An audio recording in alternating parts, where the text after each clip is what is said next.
Oh yeah, welcome to that bonus episode of the Permaculture Pimpcast, the only Pimpcast on planet Earth where we discuss permaculture, preparedness, and practical living. Thanks for being with us today, y'all. Don't have my sidekick here because I got another one in stock. This episode brought to you by Hickory Ridge Soap from TwoOldCrowsHomestead.com. Turn that simp into a pimp. Bam! Heaven's Harvest, y'all. Check them out for all your preparedness needs. 10% off with promo code PERMA. And I'd be remiss if I didn't point out EMP Shield, $50 off. Once again, with promo code PERMA. You remember, your biggest threat is not necessarily an EMP. It's a lightning strike. And they give you 25 G's of coverage if it gets past that EMP shield and blows up your stuff. So, for that reason alone, you might want to at least take a look at EMP Shield. All right, y'all. And last but not least, Harvest Right freeze dryers. We got a link for that down below. But also, if you need a remote consultation, you're going to probably want to talk to my homeboy and my mentor, Eric Sider. He's on the line with me today, y'all. Today, we're going to be discussing a whole lot of things in terms of consultation and design. And the reason why this is so timely, record numbers are hitting us and a number of others like us up for consultations. Now, there's a lot of people in this consultation business right now that really don't know what they're doing, or maybe they just literally got out of a permaculture design course and they're out there doing consultations with little background. Remember, I've talked about it in the past. The only thing dumber than a first-year apprentice is a first-year journeyman. So you want to make sure that you got somebody that's been down that road, knows as much about the road before you go on that journey.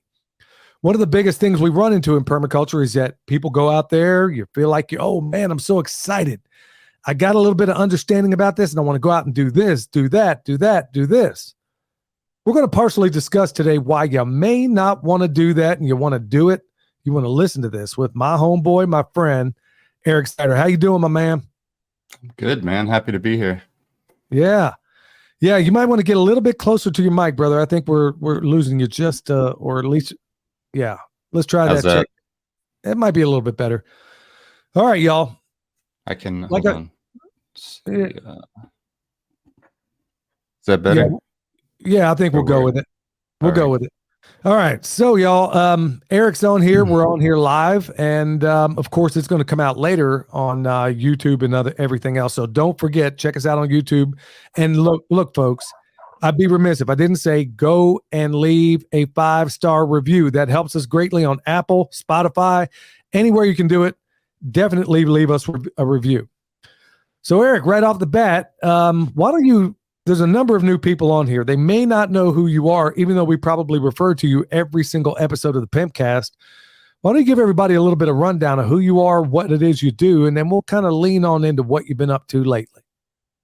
Sure. So real briefly, I've been working with Jeff Lawton since 2008, did my permaculture design course in 2007. He was one of the teachers and mentioned he had an internship at his farm in Australia. So for me, I was just a sponge. Like I didn't know really anything about gardening, food forests, any of that stuff. So I really wanted to get practical learning and put the principles to the test. So I went to Australia for 6 months and then was able to travel with him and his wife, Nadia, for aid trips and consultations around Australia and Vietnam and China, and just came back to the US and been working with them ever since, and been in Jordan for 3 months to manage the Greening the Desert site, which was probably one of the best permaculture learning experiences ever.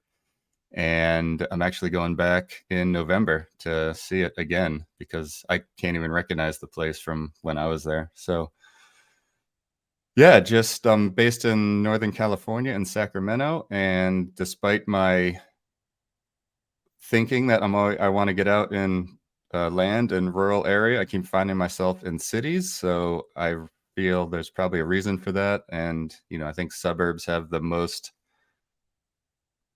potential for the most diversity and resiliency if we just get the design and the interest right. So my latest thing I'm working on is creating a local permaculture nonprofit that will meet once a month and promote permaculture in the local area and collect all the resources and assets and skills from the people and really try to make a real resilient, food secure community. And then that will be kind of the test case. So I've been talking with Jeff about doing a hub, permaculture group hub for online that people can go and like, okay, download this kit and this is how you get up and running.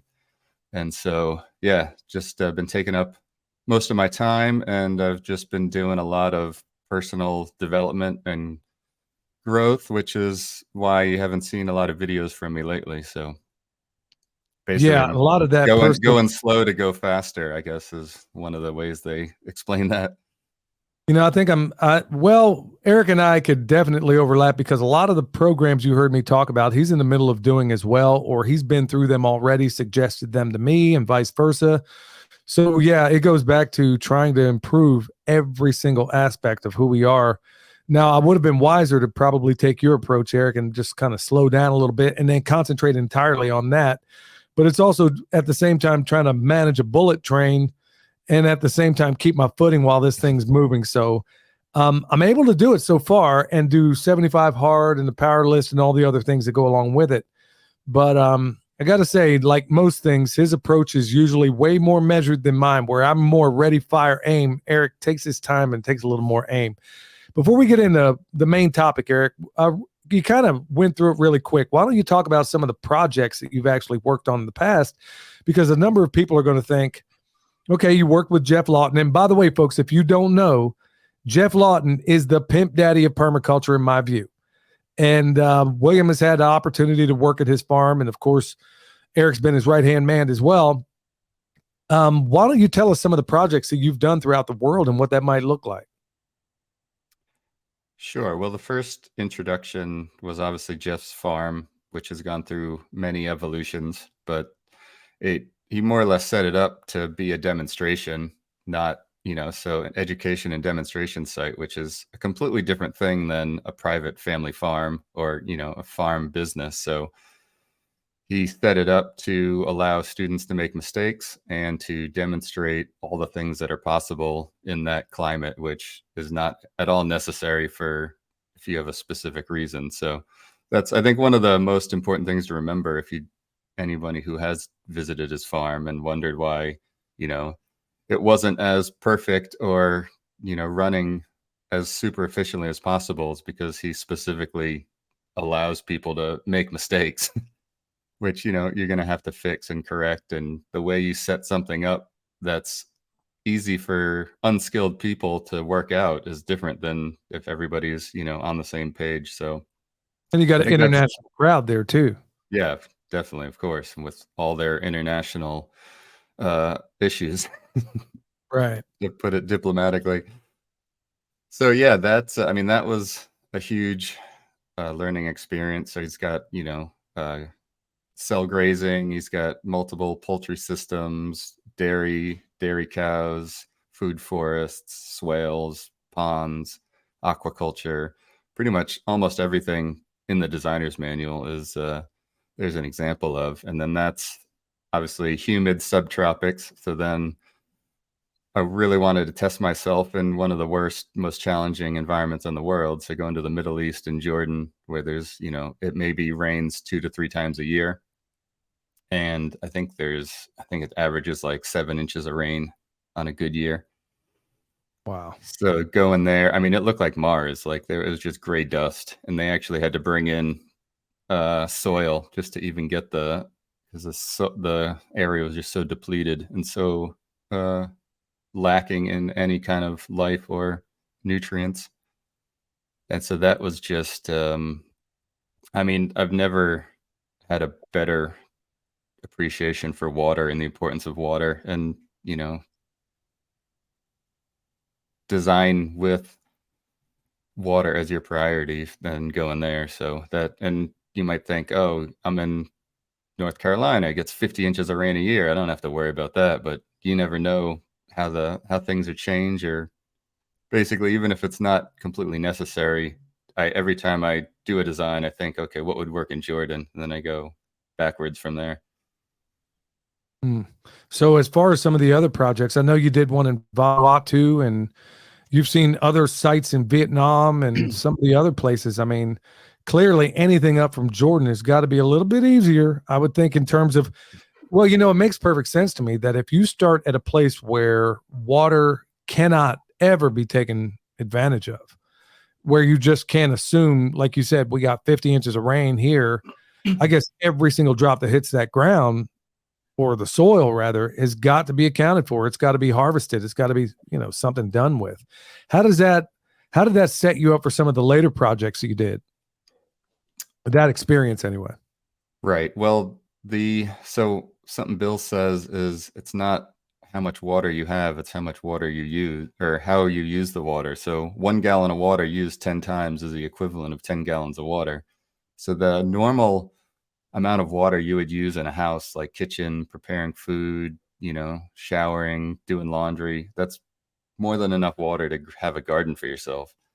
So the fact that if you're not using that water through, some kind of gray water filtering and then into food growing, it's just such a waste. Like here in California, I wish every time I pour water down the sink, I'm like, this is such a waste. This should be going into the garden, but it's unfortunately, it can be too much of an expense to retrofit some of the houses we live in. So that's a really unfortunate thing about dealing with what we have is retrofitting. But the other side of, obviously water scarcity is a huge thing, but then the other side of a successful project or anything is the people side of it. Like the plants and animals are the easy bit. Getting people to understand and appreciate and do the work. So in Vanuatu, I mean, they had like half a meter, so like, 1.5 feet, almost 2 feet of topsoil. Like Wow. It wasn't an issue about fertility or being able to grow a garden, but the issue there was they're used to moving their garden every few years. So they literally would go into the bush and they would walk 15 minutes from their village to go into the bush to hack out an area for a garden. They would plant up, usually annuals, veggies. And then once the soil was depleted, they would go and hack out another hole in the forest. And there was enough space and few people that they could just keep doing that more or less in perpetuity. But the problem is the population was growing and they couldn't move around so much. Like land was getting bought up and sold and everything. So the reason we were there is we had to teach them how to stay in one place and can keep your fertility going. So it was like a complete cultural and people side of it that had to change, not that we had to really do anything for the soil or, like they had plenty of food. Like they're probably one of the most food secure places I've ever been, even though they're got dirt floors and tin shacks. Wow. And well, then, so the environment wasn't a hindrance as much as it was trying to lasso a bunch of cats. Yeah. And they didn't have, they had no fencing. So that's why they walked 15 minutes into the bush, because otherwise, they had cows roaming around, goats, like nothing was fenced in. They had chickens. The first thing I did when I got there was just put a fence around the garden because they just had chickens roaming everywhere. Wow. And that was it took me 3 weeks just to put up a really low quality chicken wire fence, just because, that's just how hard the resources. We spent a whole day going into a forest, cutting down Lucina posts to make for fence posts. And then had to go a 3-hour drive into town to go get some rolls of really low quality fencing. Well, I remember seeing the pictures you sent me, and I thought what you were able to do with walk paths and everything else, was pretty doggone incredible when you had limited resources. So it's your experiences and, throughout all these different projects throughout the world has given you a wealth of knowledge that I'm hoping everybody in this listening audience can honestly benefit from today. I got to know though, Eric, as a side note, which crowd was easier? Now, I'm not trying to scare off any of the Americans, but I got to know, which was harder to deal with? a group of Americans trying to do a project or a group of people in Vanuatu trying to do a project? I mean, which was easier to corral? uh, Definitely the Americans would be the biggest challenge, and that was on a project in Northern California, very well funded, and just it's actually something I went over with Jeff recently about. We were looking for there's a guy who just has already started installing stuff but has no design, and he's looking for permaculture certified people to hire. And so I talked to him a bit, trying to figure out what he was really looking for. And then I talked to Jeff, and he was like, well, there's no way I'm going to send anybody there until there's a design in place. He's like, that's not people care. So like I started this project up north, and there was no design in place, and it took way too long before we finally got around to putting a design in place. And then it was just the priorities kept shifting, and it's like, oh yeah, permaculture is great, we definitely want to make sure we design out the property using permaculture principles, and then they just keep trying to pull and pluck things from different cultures and different ideas, different parts of the country. And then it was this whole like consensus model where people who didn't know what they were talking about had as much right to vote on the design of the land. And there's so many people issues that that'll stitch you up every time. So that's one lesson I learned for myself is I'm not going to get involved in any project that doesn't have a permaculture design, Or whether I like design it or someone else designs it. Because if you don't get the right. mainframe right, which is what we'll get into later, is everything else is just going to be a struggle. That's no different than most construction sites. I don't know. I can give you an example of a doctor I know where he puts up a steel building, and then all of a sudden, oh shoot, I need to call a plumber. I need plumbing out here. And then he calls his electrician, and it's 10 times harder to do these things on the back end. So it's ready, fire, aim. Or you got this same dichotomy where it's he and his wife and his kid arguing over what's supposed to go where in this house. You plug it in, but meanwhile, he didn't talk to her. So you're tearing it all back out. And so, as far as this consensus model and the way things are done in America, from my own experience, I'll be honest with you, Eric, if I had a choice, and folks, this isn't an indictment on the people that are listening right now, but in general, I would rather deal with a feral tribe of New Guinea headhunters than I would a whole gang of Americans who feel like they know the answer to the problem without actually having any education in it. So that's exactly what we're going to get back to today. So, hey, we know any New Guinea headhunters out there that are listening to this on shortwave or whatever the case, reach out. Eric will be on the first thing smoking because I ain't going. But Eric will hit the bricks and go check. He'll help you out. Hopefully keep his head in the process. All right, Eric. So we know we got an idea what you've been up to, and I'm sure we'll have to have you on from time to time. Hey, folks, I just want to make sure I point out, I got a number of mentors in this world. Some of them no longer are alive. Some of them are very much alive. And a lot of them I don't have a whole lot of continued access to or can get them on the show right now because everybody's busy. So when I get somebody like one of my heroes in the space like Eric, this is why we talk about him so much, folks. He has such a wealth of experience, easy to work with, wicked smart, and can help you out in so many different ways. But part of why he's here today is to show you where you might and might not be missing the boat when it comes to design and all these things. So Eric, let's first get into a consultation and why anybody would even want to get a consultation, because we briefly talked about it an episode or two ago where we were saying the worst thing in the world for you to ever do, and myself included, I don't know. I think I can dispassionately remove myself because I've done it before in different places I've been at, but you're always going to miss something.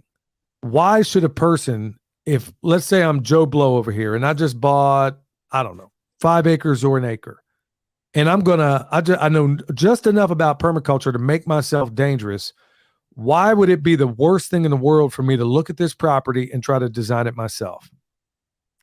Well, simply, you're just not going to be objective about what you're trying to do. And you're also gonna, you're gonna have probably too many emotions, and you're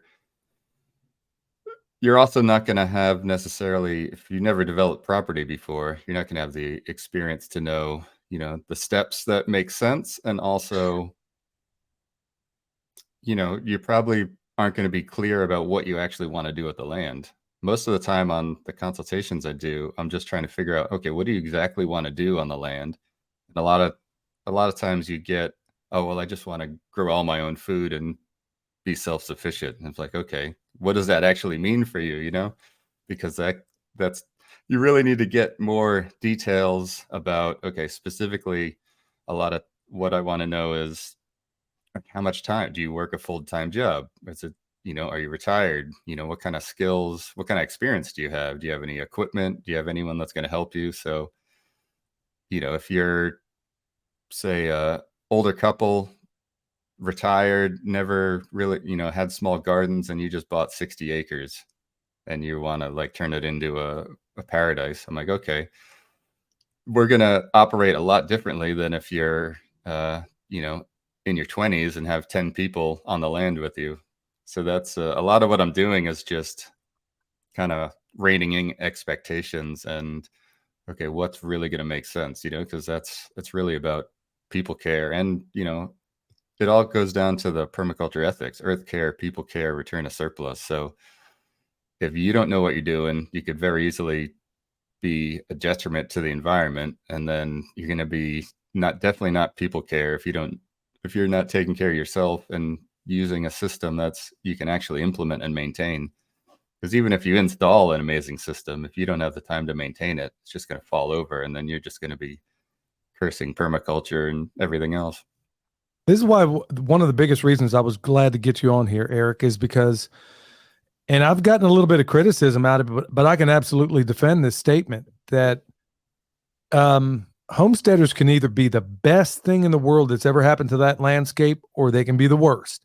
And I'll be honest with you, overwhelmingly, I've seen the latter, where people, everybody uses the word sustainable. Well, like one of your t-shirts, and folks, 90% of the t-shirts I wear in these videos, Eric designed them. You can go find them at his YouTube channel, or there's a link there. In fact, he's wearing one right now.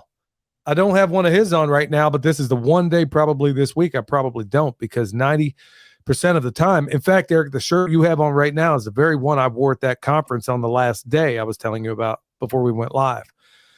Folks, I got to be honest with you. A poorly designed homestead will make you get out of the homestead business in a heartbeat. Because, Eric, what are some of the things in this consultation that you provide? For example, one of the big things we've seen is where somebody will take chickens. Real quick, folks, you got zone 0 through zone 5 in a design. 0 is closest to your house. 5 is basically wilderness. I have literally seen people put chickens in zone 5 for some silly reasons.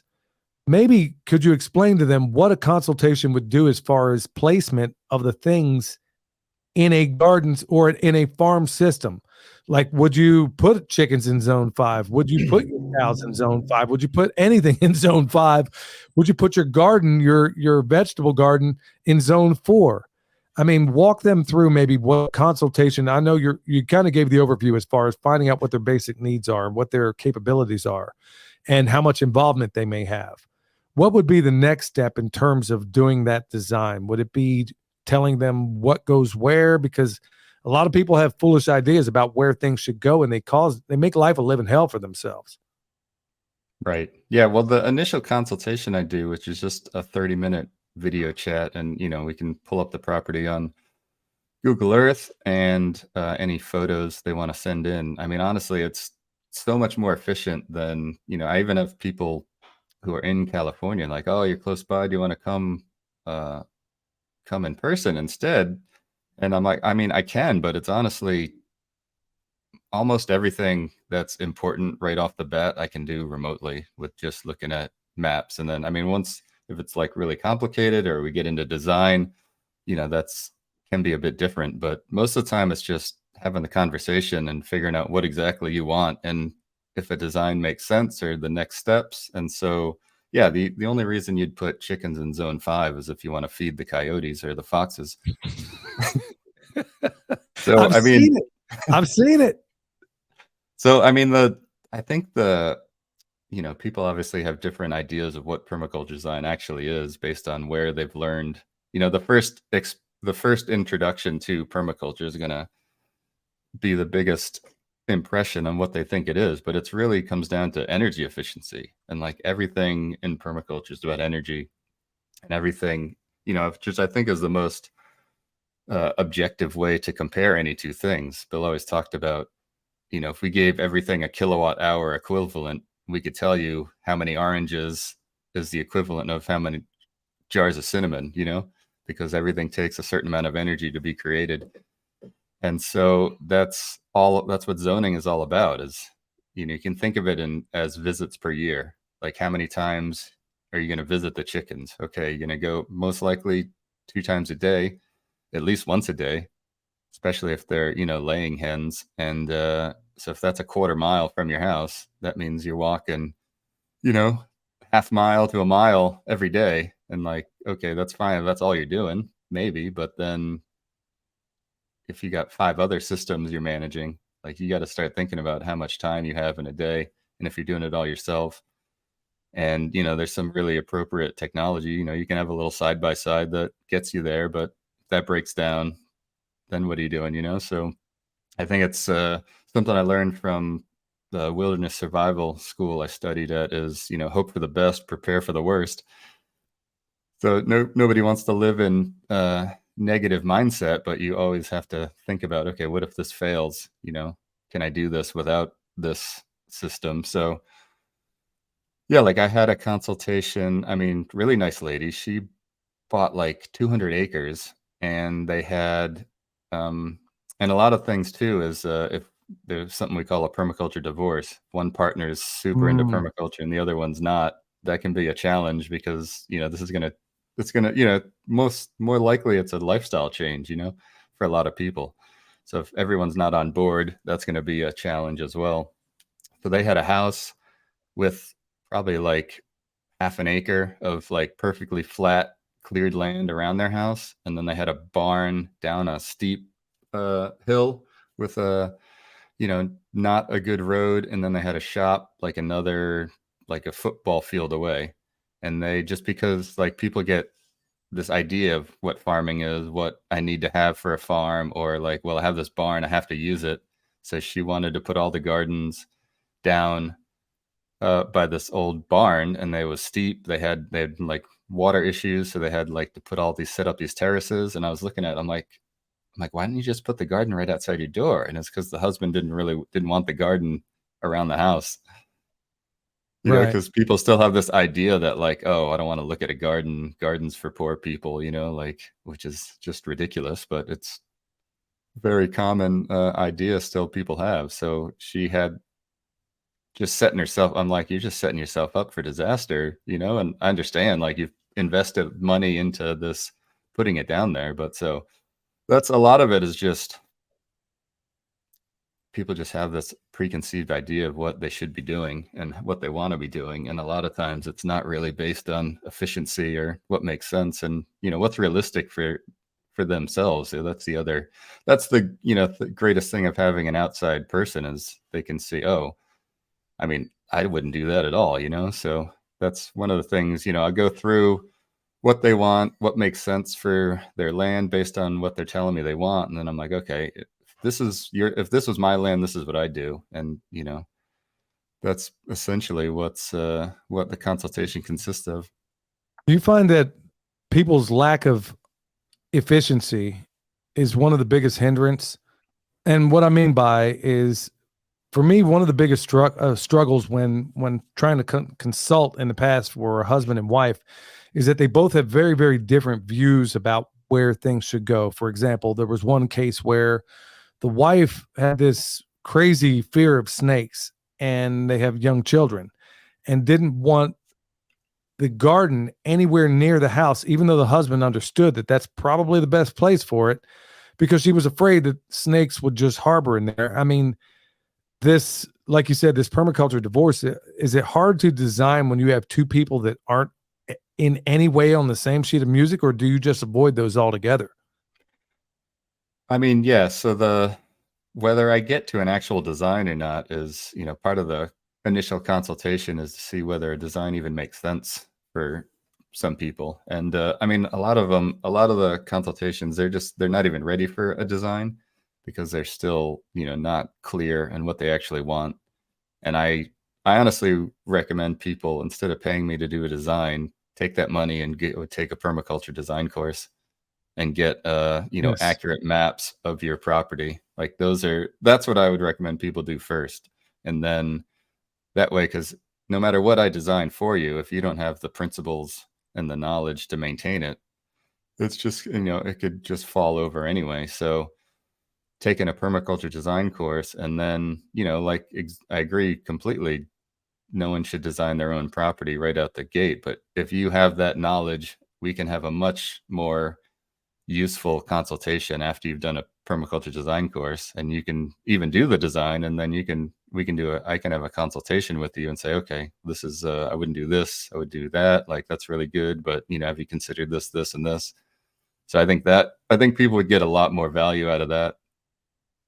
Well, I'll tell you what, people are in fact, at this festival I just did this last weekend, one of the people was wearing your shirts. You had actually done a design for them, and I ran into him at this prepper convention, and they were very pleased. In fact, they seemed to be in the middle of working out what it was you guided them to do, and by and large, everybody seems unbelievably pleased with what you're able to provide, even electronically. And that's the part that I think is flooring a number of people, how much you're able to ascertain from maps and technology. So we would start with a consultation, and then what would be the before we get into actual design and what that consists of, what are some of the markers you're looking for before you say let's go on a design? Are there any key things that have to be covered or agreed upon before you move from the consultation part into the design portion? Yeah, I think if they're one, kind of comes down to budget. Like if you're really kind of bootstrapping your way to your property, then maybe the expense of a design, and most importantly, like I can't do a design remotely without very accurate topographic maps at minimum. So I work with Jeff's mapping expert, who can literally pull LiDAR data that exists. So, the topographic style, you shoot the laser from the plane or drone, and it can actually pierce through the canopy of trees to get. So if your whole property is forested, like it's going to be very difficult to survey that without using LiDAR technology. And so that's kind of at the minimum. You can get within like 1 to 2 foot contour. So every 1 foot of elevation change, there'll be a line showing you the topography. That's kind of a minimum. Like it's almost, I mean, technically I could still do it, but it would almost be pointless. It'd just be like an idea of a design without having accurate topographic maps. And then, but the other layers he adds in is just like, for designing, it's just amazing. Like he does like a wet and dry layer. So there's satellites that measure the subsurface water on the planet. So he creates a visual of that, so you can see where the likely wet and potential new springs might be. So, which is pretty awesome for designing water harvesting. Wow. And then he also has a color-coded slope map, so you can see at a glance where you should or shouldn't be doing any earthworks based on the steepness. And then the other one that's really helpful is he's got a solar aspect, so it shows in the middle of winter where on your property is going to have sun and shade. Wow. That's a whole lot of things you can do. I mean, from, your office. I mean, that's pretty extraordinary. Right. So let's say all those things happen. And let's say husband and wife are on the same sheet of music. Let's say they're like, okay, we know what our capabilities are. We know what our budget is. We got all this stuff. Now we're going to kick off the design. What could they expect from that? I mean, and what would you go through? I'm not sure how much of it you want to cover, but how much of that, what does that look like as far as the design? Where do we go? And I'm asking this rhetorically, but professionally, I'm asking also because I'd like to know where you start in all this thing. So consultation's good to go. Everything's ready to rock and roll. What happens next? Right. So so if I have the maps and I have the brief, what they want, and then I just start looking at the maps, and again, really all the design is it's going to be the mainframe, because it's like think of it like the skeleton of the property. So I don't get into like, you know, how many rosemary plants am I going to plant around the house? Like, there's apps and there's plenty of things that you can show you that. Really what all I'm really focusing on is getting the mainframe right. So it's going to be water access and structures, water being, swales, diversion drains, ponds and dams, everything that's going to, harvest water, soak the water in, move water from problematic spots to others. So, because without water, as Bill would say, you're uphill all the way. And then based on finding the ideal locations to harvest water and set up water systems, then you're going to look, okay, then what are the ideal areas to follow for paths and roads? Because basically along contour and up and down ridges is generally the most easily maintained and safest roads. And, as you yourself know, having a crazy steep driveway is constant issues.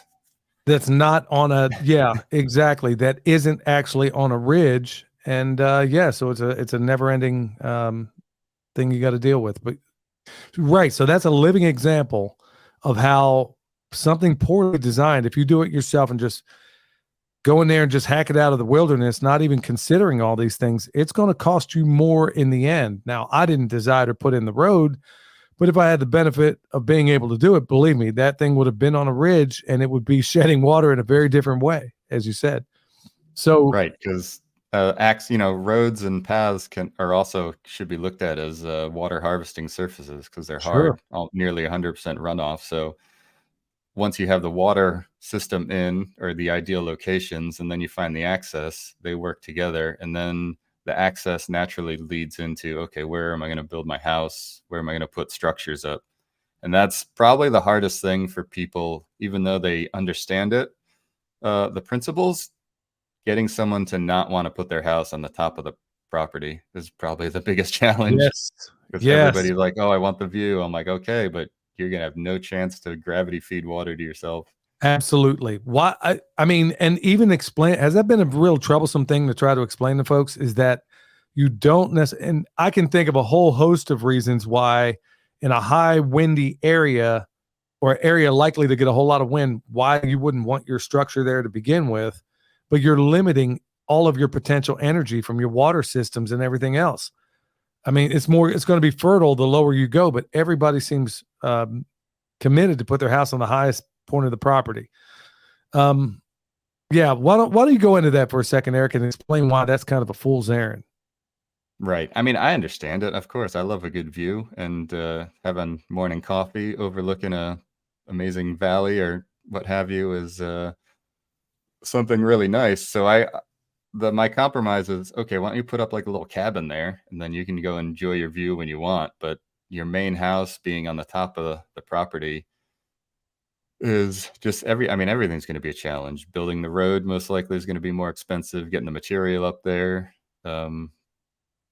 obviously, the longer driveway roads and driveways are pretty much priced in linear feet, so it's going to be constantly more material. And I mean, that's a common thing too, is people don't want their house right next to the road, which makes perfect sense from a lot of reasons, but you just know that you're going to be adding in a lot of expense to get that road where you want to go.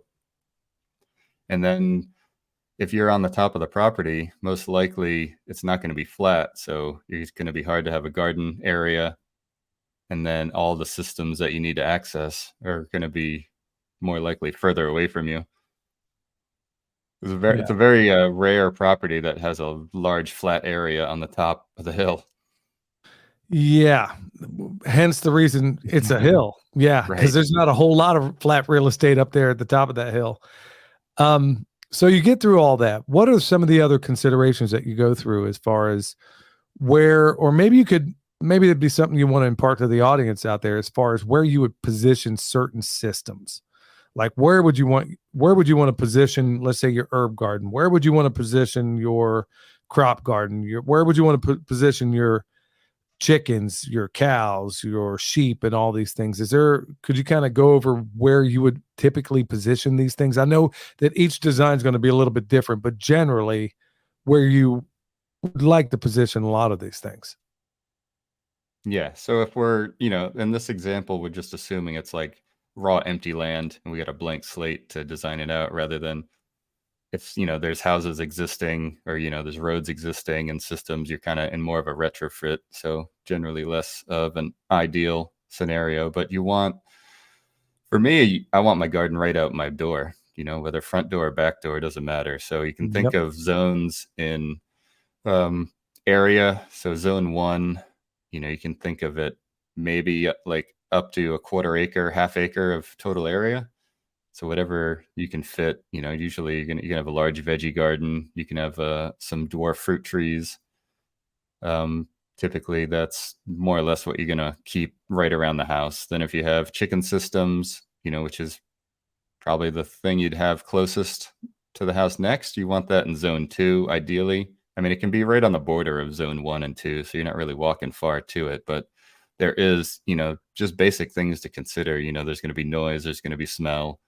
So there's typically things people don't want right near their house. I mean, I'm on a 5,000 square foot lot and I have chickens, so that definitely is in zone 1, but it's kind of in a corner tucked away that I definitely hear them, squawking when they're getting ready to lay eggs or something. But the smell with the prevailing winds, the kind of any smell, you don't really even notice it till you get right up to it. But that's also a consequence of having a compost system that's absorbing their nutrients. So then, so zone 2, you could have a larger kind of orchard food forest typically in zone 2. I mean, you can have pathways through. So if you're doing dairy goats or dairy cows, you could have them like an access to come into zone 2 where you might do the milking, but they're typically going to live out in zone 3. So zone 2, I'd have to look it up to get exactly, but you're looking at, half acre to maybe an acre or two would be total area of zone 2. And then zone 3 is like, 2 to 5 acres. Zone 4, where you're going to do more like larger pasture, maybe meat, like if you're doing animals for meat rather than dairy, because you don't really have to check on them multiple times a day. Or if you have like larger kind of rougher food forests or timber, like woodlots, things like that. And then zone 5 is just wilderness, where you don't actually design anything, you don't install anything, you just go there to learn and to harvest, basically. And all of these things can, you might have like a zone 1 and a expression of zone 5 on your property. You might have like a little corner that you just let go wild, and it's kind of like the idea of zone 5. So you might not have all of them, and then on a perfectly flat land, it might look like a bullseye, like a dartboard, concentric rings out. But topography has a huge effect on where the shape of your zones. So you could have, say, a quarter acre around your house and then goes right into a cliff.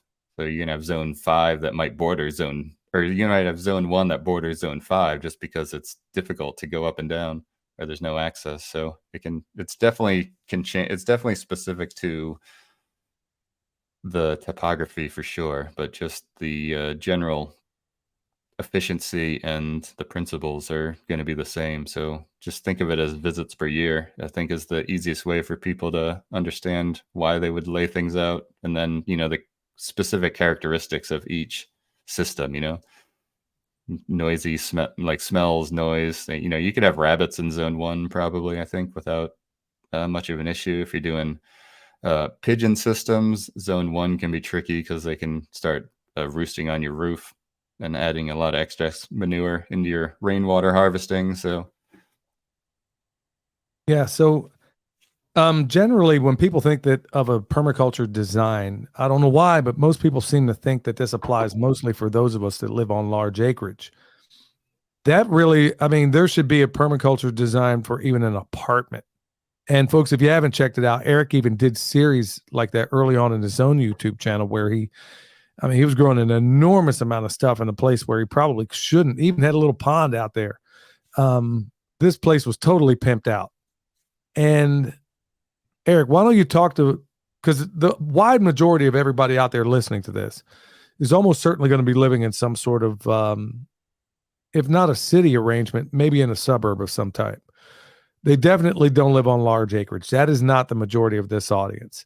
So how would this benefit to a person, let's say, that's living in a, I'm not even going to say a HOA, because all these things can be applied there if done right, if done tactically, I'll put it that way. How would you arrange something like this for a person that's on just a regular, what could they expect to have on a regular city lot, let's say?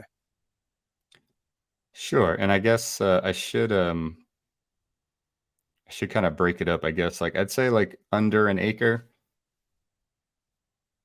it'd probably be a little bit more detailed, and like it's mostly going to be garden, like garden and maybe orchard, and maybe some animal systems if you're under an acre. And then like an acre, 1 to 5 acres is kind of like would be another category where you could have some systems. And so as far as the main frame go, I mean, it all still applies on a small suburban lot. You still want to know where the general slope of the land, if there's anything, and how you want to harvest. Water harvesting might look more like rainwater tanks off the roof versus swales and ponds, but you can even have little like micro swales and little garden ponds. So for the suburbs, yeah, like I said, depending on, let's say, like a 1/4 acre and lower, we'll like work with that scenario. And for a general idea, as it's real vague, but like you can think of it as 2,000 square feet per person to kind of feed yourself. So I mean, you can definitely do it less land than that, but you're gonna need to be a little more skilled and a little more efficient in design ways. But I think last time Jeff and I talked about it, we kind of agreed that like 2,000 square feet per person is kind of like the base of like, okay, I want to feed myself. All right, do you have, and we got a family of 4, so you're looking at, close to a 1/4 acre of land needed. And that, that's like, mixed perennial food systems, veggies, small animals. Well, that's provided you're providing everything on there. 2,000 square feet really isn't that large.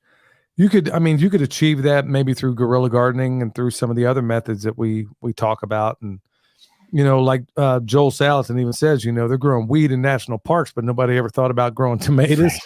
So, there's other ways out there, folks. So if you're in a postage stamp kind of place, we did a video the other day talking about that.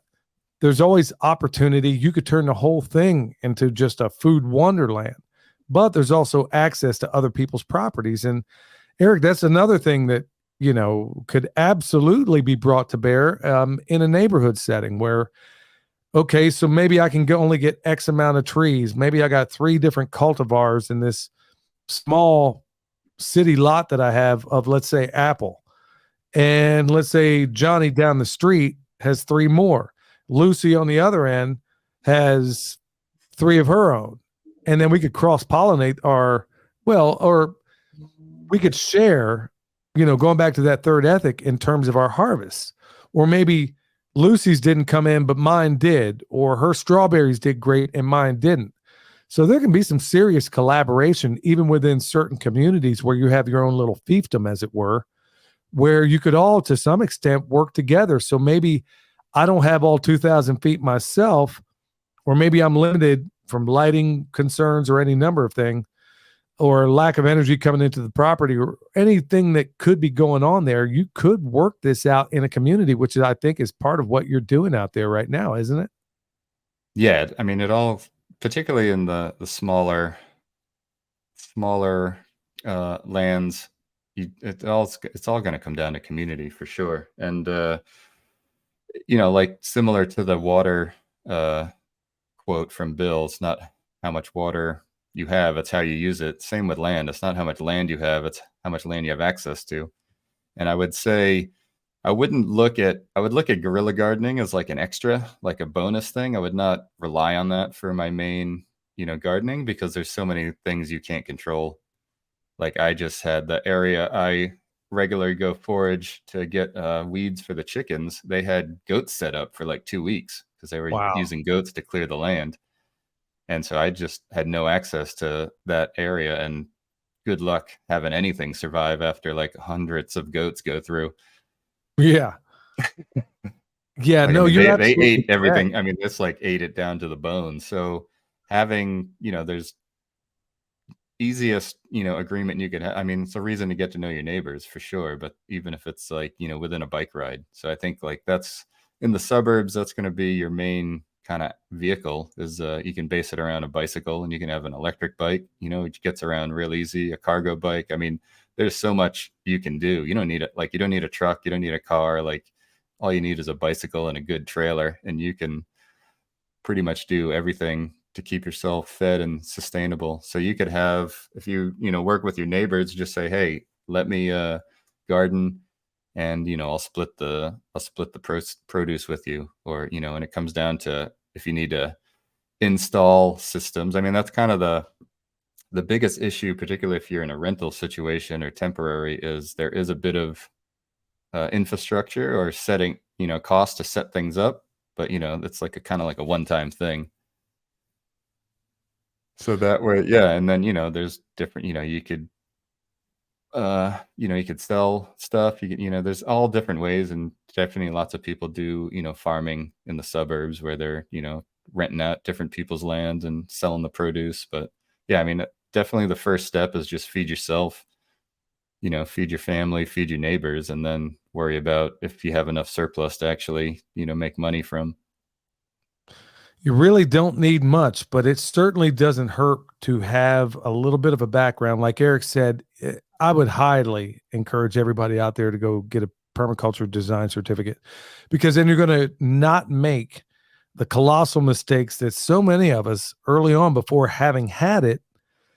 I can't even tell you how many people I know. One of them had more degrees than a thermometer, but didn't have a whole lot of common sense. He put in a bunch of fruit trees, and then afterwards was wondering, oh shoot, we should put some swales out here. I'm like, um, yeah, there's ways to mitigate this, but they're not. If it was just designed in the beginning, had he brought in somebody from the very beginning instead of relying on his own judgment, which, like you were saying, I mean, if you can't look at this land dispassionately, you are already screwing up, because it's the same reason why doctors are not supposed to treat their own family members. Um, you got to be able to look at this thing objectively, and also you got to be able to will it. You got to be willing to listen to the people out there that are trying to guide you. Now, Eric, as far as all that's concerned, one of the big reasons I stopped doing consultations is um, a lot of people, I don't know how to say this in a genteel kind of way, but by and large, most people seem unwilling to. You just spent a lot of money to get this done, and you seem unwilling to do anything that is listed in the order of operations. How do you deal with that? Is that a big problem with you, or is it just a frustration of mine? I mean, I think a lot of that you can work out through the initial consultation. That's why I do the initial consultation before I even get into design, because I don't want to waste my time. I don't want to waste their time or their money if they're not serious about actually installing and using the advice I'm going to give them. Then there's no point in me doing a design for them. So and a lot of it comes from just, a lot of the consultation and design is dealing with people and like different types of people. So if you're not comfortable talking with people, that might not be the best thing for you to get into. My history as working in restaurants and bartending gave me the skills to talk with almost anybody, which is actually pretty valuable, particularly. And it's a lot of it is emotional too. So like, and so, in a very vague way, you're almost as like a counselor or like a therapist. And when you're some of these conversations, because a lot of people, particularly when one person is like super passionate, like this is when people learn about permaculture at first and it clicks with them, they just don't understand why everybody is not into permaculture. Absolutely. like I just it's funny. I just was at I went down to LA. My friend is moving to North Carolina, and he had a party, and there was um, the husband of one of his friends was all about permaculture, and someone had mentioned that I happened to be wearing a permaculture shirt, and he was like, "Oh my god, he's so excited!" So I went over there, and he knew he was talking about you. He's like, "Oh yeah, I listened to." Who is it? I don't know, the permaculture pimp. I'm like, that's my friend. And he was like, his eyes about popped out of his head. And then he was like, yeah, and I think there's this other guy. It's funny too how many people listen to you and don't really know Jeff Lawton. I think it's for me, it's like I'm like, how would you not, if you're really into permaculture, how would you not learn I about Jeff? But it's everybody's on their own journey, I guess. And then so his wife, I mean, she had a few drinks, so she was a bit agrarious, but she was just giving him like such a hard time about how much he was into permaculture. And I think it was mostly just general ribbing, but like you can see it, like you have this super passion about something and you have no one to talk to. So I remember that was one of your best things about going to the permaculture course, is just being able to talk to people who share your passion. Yeah, it's funny. I'll just take this little side road because to me it's hilarious. It's actually happened twice. Um, we were in South Carolina, William and I, and we were linking up with Joel Salatin before a festival. The Farm Where You Live festival is one of the first ones, and so they took us to some highfalutin restaurant, and it was crazy, man. I mean, the food was fantastic, farm to table kind of stuff, or what you and I would call just food, Right. So, but it was really, really cool to be in a place where they actually had total respect for the entire animal that they processed and all the other parts of it. So a really, really upscale kind of place. So we're in there with the people that were organizing, and they've become friends of ours. They're fantastic people. Joel Salatin, me and William, and then a few others. Well, when we're all said and done with the meal, this is crazy because this also happened in an obscure part of Ohio just not long ago either. We're leaving the restaurant. We basically shut this place down, and we're listening to Joel tell these fantastic stories, and you're just kind of drinking it all in. And here I am with one of my idols. So we get up from the table, we're walking out, and there's these people just kind of sitting back, and they're off to the side a little bit. And they come up and they say, "Hey, we'd like to get a picture." I was like, "Sure, I'll get out of the way." I mean, I'm thinking, of course, they're talking about Joel. And I say, "Yeah, I'll get out of the way." And so they're looking at me all weird. And so is William. And they're like, "No, we want a picture with you." I'm like, "Oh, don't you want one with Joel?" And I'm pointing at him. And then Joel's standing right there, and they say, "Never heard of him." And I'm like, dude, I'm like chopped liver next to this guy, and I don't know how you know who I am, but I don't know how you know who I am, but you have no idea who Joel Salatin is. But it's that funny thing. And then the same exact thing happened in another place, and it was weird altogether. But that was actually kind of weird. But point being, Eric, it's we live in this digital world, and Jeff doesn't have a pimp cast, so yeah, it is what it is, I guess. So hey, Well, shout yeah, out to everybody in California. oh yeah. One I honestly I forget the guy's name, so sorry, but you'll probably be listening. Oh yeah. Well, hey Eric, before we get it to a close, I want you to tell everybody how they can get a hold of you, and because hey folks, just as a little side note, there are people writing me emails. Eric, I can't believe I haven't told you this before now, but apparently a number of the people that they've listened to the Pimpcast where we've suggested people go check out Eric, to a person, all of them are absolutely floored with what you provide and the direction in which you provide them, and nothing can do that more than, like Joel says, you can't Google experience, and you have that, and you have it in multiple places all throughout this planet.